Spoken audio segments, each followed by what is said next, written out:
Hi, beloved. It's the Christ. I love you. God loves you. Today, I want to talk about discrimination.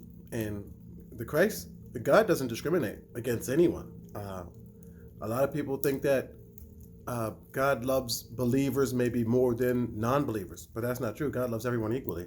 God is actually proud that a lot of atheists didn't uh, create their understandings with mythologies and fairy tales, and are accepting their reality with dignity, and that's good. And that's what we all need to do. We need to accept our life and our death with dignity, and we don't discriminate against that. We don't discriminate against white people, black people, police officers. No, George Floyd got murdered in the street, and Brian Sicknick got murdered in the street. That's pretty much what happened.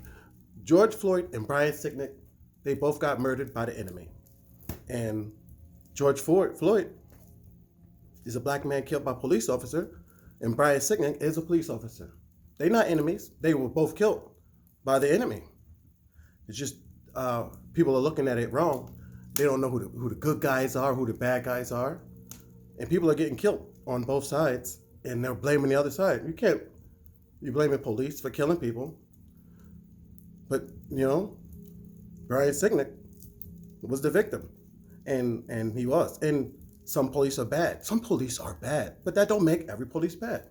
And some brown-skinned people are going to commit crimes and do bad things, and that don't make all brown-skinned people criminals or thugs. That's a goofy concept of understanding. Each individual stands on their own merit, regardless of the color of their skin, their national origin or background, their religious beliefs.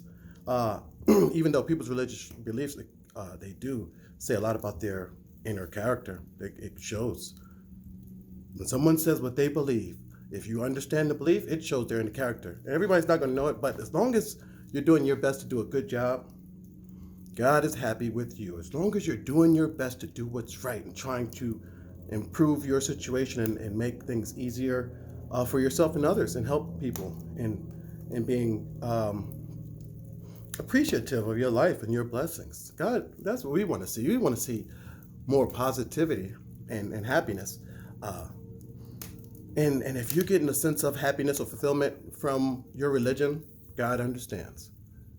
Also, God understands people love their bad beliefs. People love their beliefs, even if they're incorrect, right or wrong.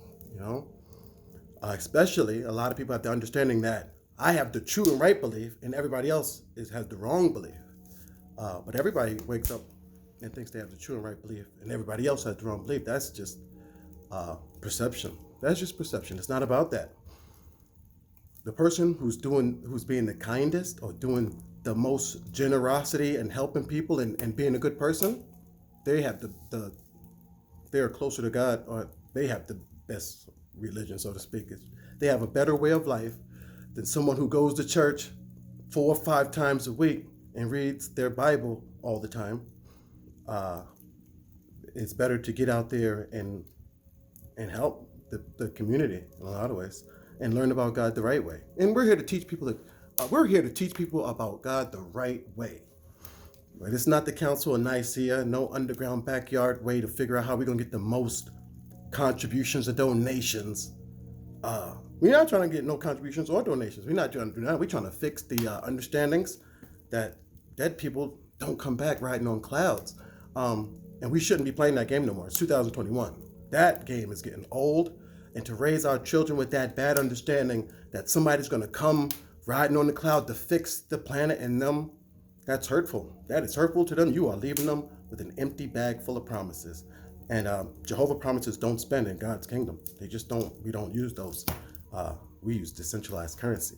But it's the Christ. I'm going to send this one out. I love you. God loves you. I'm on Facebook as Nathan D. Elders. I'm on YouTube. Spread the message. Every time you share it, that's your blessing. Every time you bring somebody out of that bad understanding, come out that matrix into the true and divine understanding of themselves, then that's helps the entire collective consciousness as we wake up and start kicking butt around here to get some of these problems fixed and make wrongs right. We have the unrighteous is ruling over the righteous, and we're not going to be having that because they don't deserve the spot that they're in. We want to get some of this money to the right people who need it, and not to the people who stockpiling it. It's the Christ. I love you. God loves you. Talk to you soon.